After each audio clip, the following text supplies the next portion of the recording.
và ngàyนี้วันนี้ดาวมาปุ่มนะครับนมเปิงจะมาเปิดมีนบอกสอนมวยจองใจเลยนี้ยืนออกนี้นะสมัยเนี่ยตอนแก่จังนี้ยืนแต่คลอตดักชัวโคดไอเกฮาววีออดนี่ฮะออดบานโดโป้นะจริงบอกขมายขมายจังนี้จังแบบนี้ยืนแบบโดชัวโคดเอาพลาจิตเตอร์จิปอนยืนจังบ้าน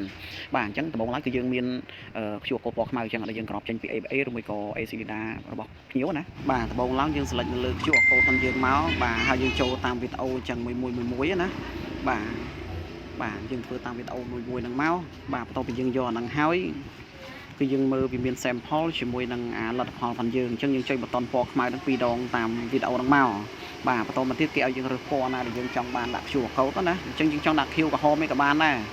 រយើង select ទៅបើយើងចង់បានពណ៌រៀងឆើតគឺយើងដូរកន្លែង RGB color តាមវីដេអូនឹងមកអញ្ចឹងបន្ទាប់ពីចេញអញ្ចឹងហើយបើវាឲ្យយើងចុច yes យើងយក yes មក